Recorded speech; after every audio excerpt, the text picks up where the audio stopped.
Hello दोस्तों, मैं आज हिंदी साहित्य सीरीज का चौथा वीडियो लेकर आया हूं, जिस पर हम चर्चा करेंगे अवहट्ट की। अभी तक हमने पाली, प्राकृत और अपभ्रंश की चर्चा की है।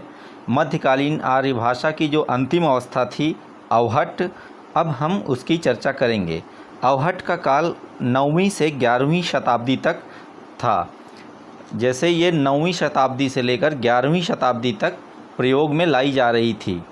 ठीक है, तो अब देखिए अवहट्ट के बारे में, ये अपभ्रंश का ही तद्भव रूप है। ठीक, अवहट्ट जो है अपभ्रंश का ही तद्भव रूप है। अवहट्ट केवल एक भाषिक शैली नहीं बल्कि एक स्वतंत्र भाषा है। जैसे हमने उसमें चर्चा की थी अपभ्रंश में कि ये एक संक्रमणकालीन स्थिति है, लेकिन कुछ विद्वानों का मत था कि ये एक भाषा है जो कि पश्चिमोत्तर भारत में बोली जाती है। अब देखिए अवहट्ट के बारे में क्या कहना है कि ये एक भाषिक शैली नहीं बल्कि एक स्वतंत्र भाषा है। ठीक है, इसमें अब देखिए क्या था कि संदेश राशक और कीर्तिलता इसकी दो प्रमुख रचनाएं हैं। ठीक है, वर्ण रत्नाकर, प्राकृत पैंगलम के कुछ अंश एवं बाहुबली रास आदि इसके स्रोत हैं। कीर्तिलता में विद्यापति ने क्या लिखा था, ये बहुत फेमस है या प्रसिद्ध है कि सक्कै वाणी बहुजन आवई, पाऊँ रस को मम्म न पावई, देसिल बयड़ा सब जन मिठा, तंते सण जंपऊ अवहट्टा। मतलब जो देसिल बाणी है, बाड़ा जो है देसिल बैड़ा सबको अच्छी लगती है, इसलिए हम अवहट्ट में ही बोलते हैं। ठीक है, ये विद्यापति जी का कथन था या उनकी लिखी हुई रचना थी। भाषा संबंधी विशेषताएं। अब भाषा संबंधी विशेषताएं में जैसे पिछले विशेषताओं में हमने क्या चर्चा की, ध्वनि संरचना, व्याकरणिक संरचना और शब्दकोश की चर्चा की। ठीक है, तो इसमें अब देखते हैं ध्वनि संरचना। इसमें पहले नंबर पर आता है अपभ्रंश के सभी स्वरों के अतिरिक्त दो अतिरिक्त स्वर अय और औ मिलते हैं, पहली बार सरल बनकर उभरे, जैसे बैल, चौड़ा। ठीक है, जैसे हमने पिछली भाषाओं में देखा कि अय और औ का लोप हुआ था, इनको ए और ओ के रूप में प्रयुक्त किया जा रहा था, लेकिन अवहट्ट में इनको फिर से सरलीकृत करके सरल बनाकर इनको प्रयोग में लाया जाने लगा। जैसे बैल, चौड़ा आदि शब्द हैं। तत्सम में री, परंतु तद्भव में री के स्थान पर आ, ई, उ, ए का प्रयोग तेजी से बढ़ा। ठीक है, जैसे पृक्ष का पुच्छ हो गया, हृदय का ही हो गया। ठीक है, ही ये जो है हिंदी की काव्य भाषा में काफ़ी प्रचलन में पाया जाएगा और पाया जाता है। अब तीसरे नंबर पर क्या होता है, अकारण अनुनासिकता की प्रवृत्ति बनी हुई थी। ठीक है, जैसे ग्रीवा गर्दन होती है तो इसको गीव हो गया, निद्रा को नींद कर दिया। अब क्षतिपूरक दीर्घीकरण की प्रवृत्ति बढ़ी। ठीक है, क्षतिपूरक दीर्घीकरण जैसे पिछली भाषाओं में भी हमने चर्चा की थी। क्षतिपूरक दीर्घीकरण जैसे क्या होता है कि अगर कोई आधा वर्ण है या आधा अक्षर है तो उसके लिए एक पहले अक्षर को दीर्घ कर दिया गया, जैसे कम को काम कर दिया, अज को आज कर दिया। स्त्रीलिंग शब्द के अंत में आ लगाने की प्रवृत्ति समाप्त हुई। जो आकारांत थे वे भी अकारांत होने लगे, जैसे जहाँ बड़ा आ की मात्रा थी वहाँ पर छोटे आ की मात्रा होने लगी। जैसे शिक्षा को सीख कर दिया, भिक्षा को भीख कर दिया। ठीक है, स्वर गुच्छों में संधि या संकोच एक विशेष प्रवृत्ति। जो अवहट्ट थी इसमें स्वर गुच्छ जो थे उसमें संधि होने लगी या तो उनको संकुचन कर दिया गया। जैसे उपआस को उपास, अंधकार को अंधार। ठीक है, अब देखिए अगला क्रम क्या है, अपभ्रंश के अतिरिक्त ड़ा और ढ़ा दो नए व्यंजन विकसित हुए। ठीक है, पहले ड़ा और ढ़ा नहीं हुआ करते थे, ये अवहट्ट में आकर विकसित हुए। संयुक्त व्यंजनों का द्वित्वीकरण प्राकृत से होता आ रहा था। कहीं कहीं व्यंजनों का अकारण द्वित्वीकरण भी दिखता है, जो अवहट्ट की अपनी विशेषता है। ठीक है, जैसे कई अभी भी क्षेत्रीय भाषाओं में द्वित्वीकरण का प्रभाव देखने को मिलता है। जैसे कमान को क्या कर दिया इन्होंने, कम्माड़, दुकान को दोकान। ठीक है, ये इसकी एक विशेषता है जो अवहट्ट में ही पाई जाती है। अकारण द्वित्वीकरण कर दिया, मतलब जो दूसरा व्यंजन था उसका आधा और उसमें जोड़ दिया गया, तो द्वित्वीकरण दो कर दिया गया व्यंजनों का। अल्प प्राण और महाप्राण व्यंजनों में होने वाले परिवर्तनों की भी मात्रा बढ़ी। ठीक है, अब जैसे अल्प प्राण और महाप्राण में जो परिवर्तन होते थे वो भी अधिक होने लगे। जैसे यदि का जदु कर दिया, मुख का मुँह, मेघ का मेह। व्याकरणिक संरचना की चर्चा करेंगे अब हम। ठीक है, अब देखिए इसमें क्या होता है, संज्ञा, सर्वनाम, कारक, क्रिया और विशेषण, ये किसी भी भाषा के व्याकरण में पाए जाने वाले तत्व हैं।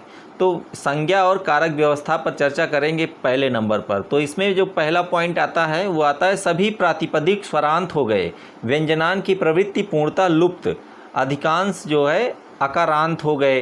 ठीक है, निर्विभक्तिक तथा लुप्त विभक्तिक प्रयोगों की संख्या बढ़ी। जैसे बिना विभक्ति के या विभक्ति विहीन जो शब्द थे या प्रातिपदिक थे उनका प्रयोग भाषा में किया जाने लगा। ठीक है, इससे वाक्य में शब्दों का क्रम निश्चित होने लगा। जैसे संस्कृत में क्या होता है, आपणम सह गच्छति सा, आपणम गच्छति, सब का मतलब एक होगा, लेकिन इसमें जो है फिर भाषा का क्रम जो है पहले क्या था, कर्ता, कर्म और क्रिया, इस तरीके से होने लगा। ठीक है, तो उसमें ये परिवर्तन होना बंद हो गया। कुछ प्रयोगों में विभक्तियाँ और परसर्ग दोनों मिलते हैं। जैसे युवराजन ही मांझ, तान ही केरो पुत्र। ठीक है, अब यहाँ पर देखिए जैसे युवराजन ही में नी विभक्ति है, नी। ठीक है, मांझ भी, जो मांझ और केरो जो है वो परसर्ग भी है। तो इस तरीके से दोनों प्रयोग होने लगा। सरलीकरण की प्रवृत्तियों में ऐसा अमूमन पाया जाता है कि भाषा में विभक्ति का भी प्रयोग हो रहा है, परसर्ग का भी प्रयोग हो रहा है। तो जैसे मतलब आप अपनी भाषा अपने अनुसार यूज करने लगते हैं या प्रयोग में लाने लगते हैं तो उसको सरलीकरण की प्रवृत्ति कहते हैं। स्वतंत्र रूप से परसर्ग दिखाई देने लगे। जैसे कर्ता ने, कर्म, के ही, करण, सौ, से। ठीक है, संबंध का, की, के, केर, केरा, अधिकरण में मांझ, मई। ठीक है, जैसे ऊपर जो एक उदाहरण आया था उसमें मांझ का प्रयोग किया गया था। ही विभक्ति या परसर्ग का प्रयोग प्रायः सभी कारकों में होता रहा।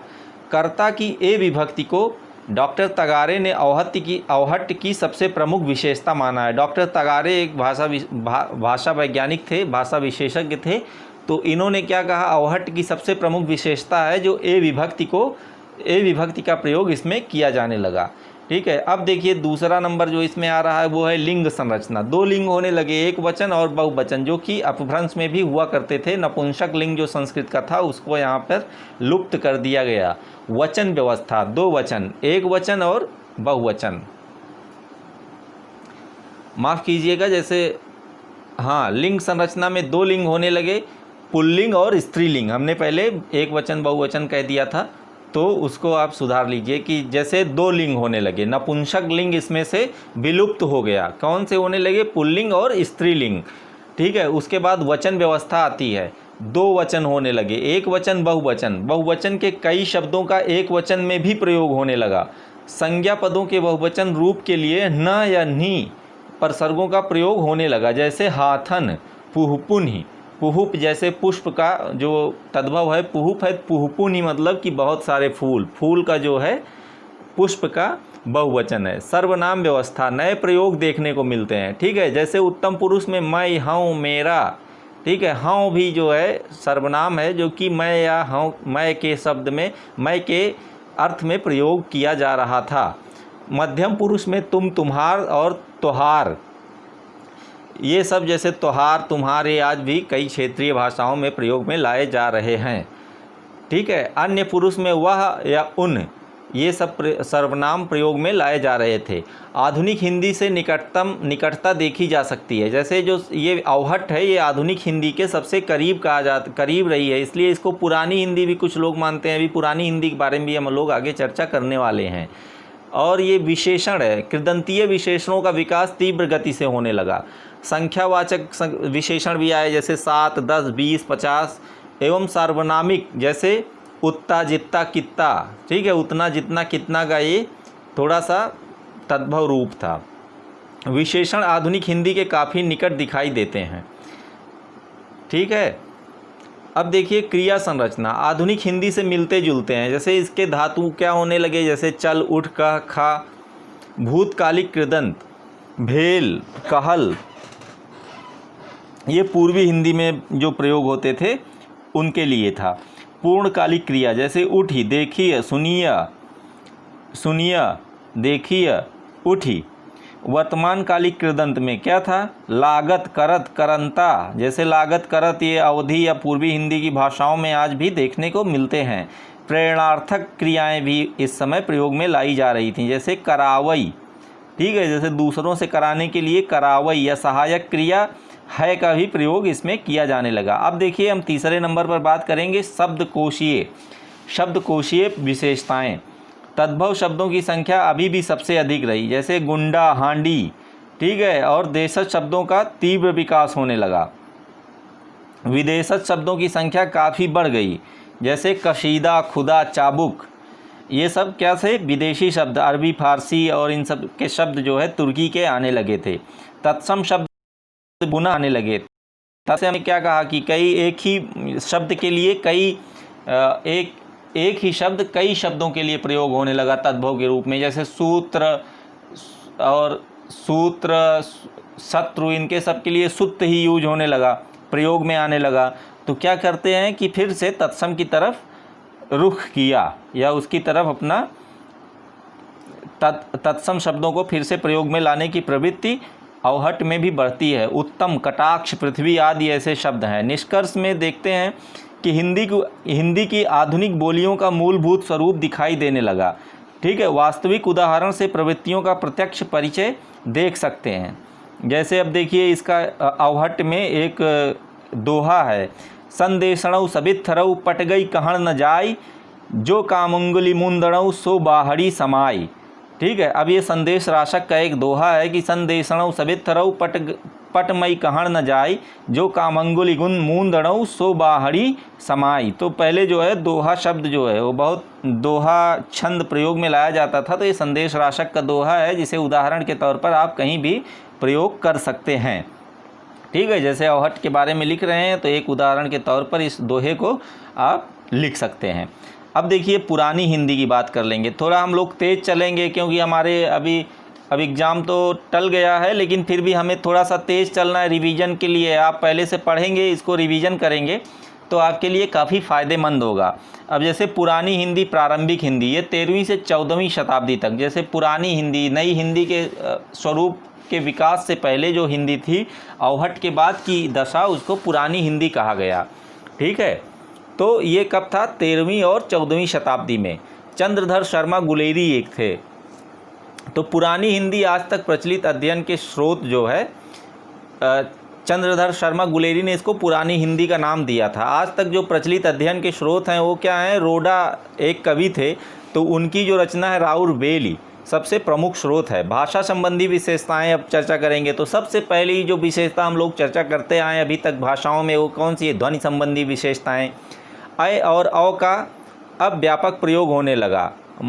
जैसे मौर को मौर, जैसे हमने देखा कि अवहट में अय और औ को फिर से प्रयोग में लाया जा रहा था, तो जो पुरानी हिंदी में आगे चल कर ये और भी ज़्यादा प्रयोग में आने लगा। जैसे मौर का मौर, मौर होता है जो सर पे पहनते हैं, दूल्हा लोग पहनते हैं ना, तो उसको जो है मौर कहने लगे, फिर इसको मौर कहा जाने लगा। किसमें, पुरानी हिंदी में।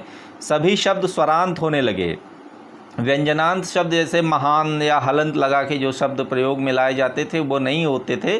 पुरानी हिंदी में सभी स्वरांत होने लगे, उसमें पूरा पूरा वर्ण होने लगा। री के स्थान पर आ, ई, उ, री के प्रयोग के बहुत उदाहरण मिलते हैं। जैसे मृत्यु का मीचू होने लगा, अमृत का अमीय होने लगा, और स्वरों का ह्रस्वीकरण एवं दीर्घीकरण होने लगा, ठीक है। ह्रस्वीकरण होता है जैसे कि बड़े आ की मात्रा या बड़ी की मात्रा छोटी या छोटे आ की मात्रा हो गई। दीर्घीकरण होता है छोटे आ या बड़ी की छोटी की मात्रा है तो बड़े आ या बड़ी की मात्रा लगाई जाने लगी। जैसे दीपावली का हो गया दिवारी, ठीक है। मनुष्य का हो गया मानुष, जैसे अब माँ का देखिए इसमें दीर्घीकरण हो गया, ठीक है। इसमें दीपावली में दी का जैसे इसमें ह्रस्वीकरण हो गया। चिल का हो गया, चित्र का हो गया चीत, आनंद का आनंद हो गया, ठीक है। और जो ये पुरानी हिंदी थे, उकार बहुला भाषा, पापु, लेहु, कछु, ठीक है। फिर अनुनासिकीकरण के उदाहरण भी यहाँ होने लगे। जैसे क्या हुआ, अनुनासिकीकरण बढ़ जाता है। जैसे आज भी आप देखेंगे कई क्षेत्रीय भाषाओं के जो भाषाभाषी लोग हैं वो लोग पेड़ कह देंगे, घास कह देंगे, तो वो अनुनासिकीकरण की प्रवृत्ति एक होती है जो क्षेत्रीय भाषाओं में ज़्यादातर पाई जाती है। तो ये पुरानी हिंदी में भी पाई जाती थी। जैसे छाया को छाह, नग्न को नंग, ठीक है। तो उसके अगला पॉइंट देखते हैं, अगला बिंदु जो है वो तत्सम शब्दों में श सुरक्षित, श प्रायः सा के रूप में ही मिलता है। ठीक है, शुंड को सूंड कहने लगे, शंख को शंख कहने लगे। ठीक है, अल्प प्राण व्यंजनों का अ तथा महाप्राण व्यंजनों का ह में रूपांतरण, जैसे राजा का रा हो गया, कथा का हो गया कहा, पूर्वी हिंदी में णा का ना, पश्चिमी में ना का णा होने लगा। जब पुरानी हिंदी जो थी तो पूर्वी हिंदी का जो पुरानी भाषा थी, उससे पहले की भाषा थी, उसमें णा का ना होने लगा, पश्चिमी में ना का णा होने लगा।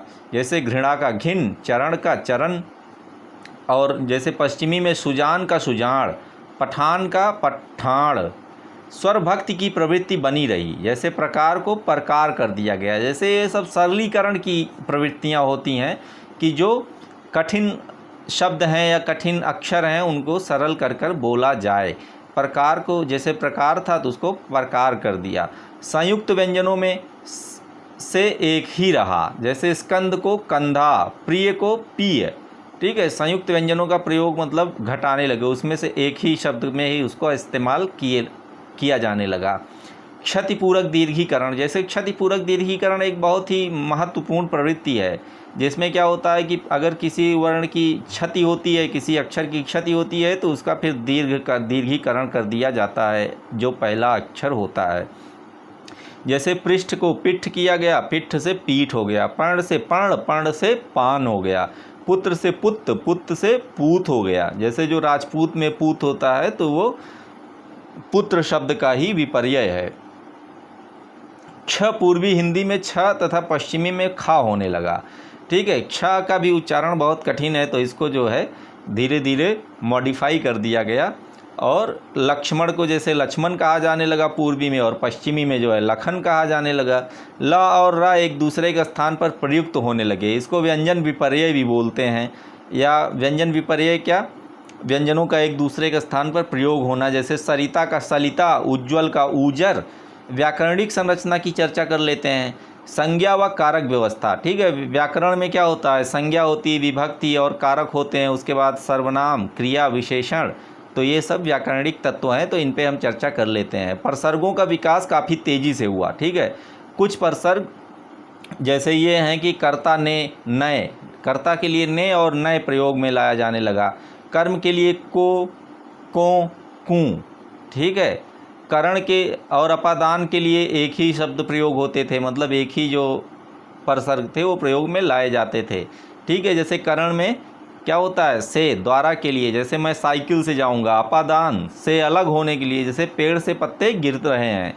तो यहाँ पर जैसे अलग अलग विभक्ति नहीं प्रयोग होती थी, एक ही शब्द जो है एक ही प्रसर्ग से इसका काम चलाया जाने लगा। से, तय, ते, सौ, सौ। संप्रदान, तई, लागी, जैसे संप्रदान क्या होता है, के लिए, तो उसमें तई या लागी जो है प्रसर्ग प्रयोग में लाए जाने लगे। संबंध के लिए काके, की, कै, केरा, केरी। ठीक है, केरा और केर ये जो है अब अवहट से ही प्रयोग में लाए जाने लगे। पुरानी हिंदी में काके, की, कै, केरा, केरी ये सब प्रयोग में लाए जाने लगे। अब देखिए दूसरा नंबर जो है, ही ऐसी विभक्ति है जिसका सभी कारकों में काम चल जाता है। जैसे राजा गर्भहि बोले नाही, राजा गर्भ के मारे बोल ही नहीं रहा है, गर्भ से बोले नहीं रहा है, तो राजा गर्भहि बोले नाही। चरणों दगले सिरही चढ़ावा, सिरही मतलब सिर पर चढ़ा लिया। तो ये देखिए यहाँ पर सिर पर में अधिकरण का प्रयोग किया जाने लगा। गर्भहि यहाँ पर क्या है, करण का प्रयोग के लिए ही होने लगा, तो ही विभक्ति के प्रयोग से कई कारकों का काम लिया जाने लगा। कुछ प्रयोगों में न प्रसर्ग न ही विभक्ति का प्रयोग होता था। जैसे कहीं कहीं तो होता था कि भाई ना विभक्ति है ना प्रसर्ग है। जैसे मान बढ़ावत, जैसे वो अमीर खुसरो का देखा होगा आपने कि मोरा मुँह से मान बढ़ावत, आगे बैठ के श्रृंगार करावत, वह से चिक्कन ना को उद्दीसा, ए सखी साजन ना सखी सीसा। तो ये मान बढ़ावत ये है, इसमें ना कोई विभक्ति है ना प्रसर्ग है। और यहाँ पर अगले नंबर पर बात करते हैं वचन व्यवस्था की। पुल्लिंग में बहुवचन के लिए ए और अन प्रत्यय जुड़ने लगे। जैसे बेटा, बेटे, या बेटा को बेटन नहीं, आज भी कहते लोगन, तो जैसे तुम लोगन को, ये सब देखे थे होंगे, जो क्षेत्रीय भाषाएं अवधी, भोजपुरी, इन सब में ऐसा प्रयोग किया जाता है आज भी। तो ये पुरानी हिंदी से ही प्रयोग की परंपरा शुरू हुई थी। स्त्रीलिंग में एक वचन से बहुवचन के कई प्रत्यय होने लगे। जैसे स्त्रीलिंग में एक वचन से जब बहुवचन बनाते थे उसके कई प्रत्यय होते थे, अन, न, ए, आ इत्यादि। ये सब जैसे सखियन, सखियाँ, अखियाँ, ये सब स्त्रीलिंग के शब्दों को बहुवचन बनाने के लिए ये प्रत्यय प्रयोग में लाए जाते थे। ठीक है, या लाए जाते हैं। पुरानी हिंदी तो पुराने समय में ही प्रयोग में होती थी। आजकल तो क्षेत्रीय भाषाएं हैं या मानक हिंदी है, ज़्यादातर मानक हिंदी ही प्रयोग में लाई जाती है। लिंग संरचना की बात करेंगे तो प्रायः स्त्रीलिंग शब्द इकारांत होने लगे। आगि, दुलहिनी, पापिनी, नपुंसक लिंग का अभाव, नपुंसक लिंग यहाँ से भी खत्म हो गया। ठीक है, अब सर्वनाम की बात कर लेते हैं। आधुनिक हिंदी के सर्वनाम लगभग पूरी तरह से पुरानी हिंदी में दिखाई देने लगते हैं। अभी जो सर्वनाम चल रहे हैं अभी की हिंदी में, ये पुरानी हिंदी से ही इनकी परंपरा की शुरुआत हो जाती है। अब जैसे उत्तम पुरुष में देखिए कौन है, मैं, हूँ, मेरा, मारे, हम, हमार, ये सब क्या है, उत्तम पुरुष के सर्वनाम है। मध्यम पुरुष में तू, तुही, तोर, तेरो, तुम, तुम, तुम्हार। ठीक है, अन्य पुरुष में सो, सेई, वे, ते, तय, मतलब वो हो। जैसे जब जो पास नहीं है तो अन्य पुरुष में। अब प्रश्नवाचक सर्वनाम भी इस समय कुछ आ गए थे, जैसे को, कौन, क्या, क्या, काहे। ठीक है, अब संबंध सूचक भी आ गए, जो, जेई, जिस, जिन। ठीक है, जो वहाँ जाएगा, जो पढ़ाई लिखाई करेगा, तो ये सब संबंध सूचक सर्वनाम के रूप में प्रयुक्त किए जाने लगे। अब देखिए विशेषण, संज्ञा के अनुसार विशेषणों के लिंग, वचन इत्यादि परिवर्तित होने लगे। ठीक है, अब जैसे क्या है, पीत वसन को पीरो वसन कर दिया गया, मतलब पीला वस्त्र। उच्च का ऊंच या ऊंचो कर दिया गया। जैसे जैसे वचन या लिंग उसका होता था, संज्ञा का सर्वनाम भी उसी तरीके से परिवर्तित होने लगे। अब क्रिया संरचना की बात कर लेते हैं। क्रिया रचना, संज्ञार्थ क्रियाओं या क्रियार्थ संज्ञाओं के अंत में णा या णु उपसर्ग लगाने की प्रवृत्ति इसमें बढ़ने लगी। जैसे चलन, कहण, त्रिंगंत क्रिया रूपों के स्थान पर कृदंत क्रिया रूपों की प्रमुखता यहाँ पर चलने लगी। ठीक है, जैसे चली हैं, चलहूँ, करी है, करहूँ, ये सब क्रिया रूप जो है ये पुरानी हिंदी में इस्तेमाल में लाए जाने लगे। अब तीसरे पॉइंट की बात करेंगे। पूर्वकालिक क्रियाओं के लिए प्रायः ई परसर्ग का प्रयोग होता है। ठीक है, छोटी ई। पूर्वकालिक क्रियाओं के लिए प्रायः ई परसर्ग का प्रयोग होने लगा। कहाँ पर होने लगा? पुरानी हिंदी में। चली, पढ़ी, उठी, करी, संयुक्त क्रियाओं की प्रवृत्ति जो अवहट्ट में ही तेज़ी से विकसित होने लगी थी और बढ़ती गई और बढ़ती गई। ठीक है, जैसे ये संयुक्त क्रियाएं होने लगी, जैसे कि पढ़ाई करने जाओ। ठीक है, तो जैसे उड़ी चलई, कही जात है, देखो चाहत है। ठीक, तो ये सब जैसे कई क्रियाएं, एक दो क्रियाएं एक साथ जुड़ जा रही हैं, एक सहायक क्रिया जुड़ जा रही, तो ये संयुक्त क्रियाओं का चलन यहाँ पर अत्यधिक बढ़ गया। शब्दकोशीय विशेषताएं। अब शब्दकोश, जैसे कोई भी भाषा होगी तो उसका शब्दकोश भी होगा। देशज शब्द भंडार में तीव्र वृद्धि, जैसे चूड़ा, घाघरा, ठमकता, ये सब देखिए कितने बढ़िया देशज शब्द जो है ये प्रयोग में लाए जाने लगे। विदेशी शब्दों का प्रयोग भी बढ़ने लगा। ठीक है, चूँकि इस्लाम का आगमन हो चुका था तो विदेशी शब्दों का प्रयोग उनके आगमन के साथ बढ़ने लगा। दीदार, सहनाई, जंग, दरबार, ये सब कैसे हैं? अरबी फारसी के शब्द हैं। सरलीकरण और वियोगीकरण की जो परंपरा पाली प्राकृत से ही आरंभ हुई थी वह पुरानी हिंदी में आकर सीधे सीधे आर्य भाषा के रूप में प्रकट हुई। ठीक है, हिंदी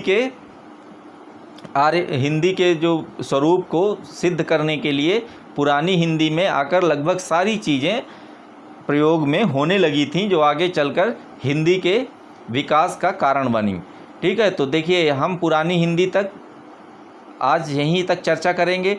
आगे चर्चा करेंगे ये अपभ्रंश का योगदान, अपभ्रंश और अवहट्ट का योगदान जो है अगले वीडियो में चर्चा करेंगे। ये वीडियो काफ़ी लंबा हो जाएगा, तो अभी हम यहाँ पर बात, जैसे आज हमने अवहट्ट और पुरानी हिंदी की चर्चा करी। अवहट्ट और पुरानी हिंदी को कुछ विद्वान लगभग एक ही मानते हैं, लेकिन कुछ इसमें अंतर भी मानते हैं। जैसे कुछ रचनाएं हैं जो कि अवहट्ट की लगती हैं, उससे पहले अपभ्रंश की हैं। ठीक है, जैसे इसमें हमने विद्यापति की रचना की बात की थी और अवहट में, ठीक है। उसके बाद पुरानी हिंदी में भी कुछ रचनाओं की बात हमने चर्चा की थी, ठीक। तो आप इसको रिवाइज कर सकते हैं। और अब मैं वीडियो यहीं समाप्त करता हूं। आप एक गुजारिश फिर वही है कि आप हमारा चैनल सब्सक्राइब कर लीजिए। हमें अभी बहुत सारा काम करना है। इस पे पूरा हिंदी साहित्य का पूरा सिलेबस यूपी पीसीएस मेंस का यहाँ पर हम डालेंगे, और अन्य परीक्षाओं के लिए भी, जैसे नेट जेआरएफ या यूजी पीजी के परीक्षार्थी भी इसको अपने रिवीजन के लिए प्रयोग कर सकते हैं, ठीक है। तो हम अपना वीडियो यहीं समाप्त कर रहे हैं। और प्लीज़ आप लोग हमारा चैनल सब्सक्राइब कीजिए, लोगों से शेयर कीजिए और बताइए कि हिंदी साहित्य का वीडियो यहाँ पर उपलब्ध है। बहुत धन्यवाद।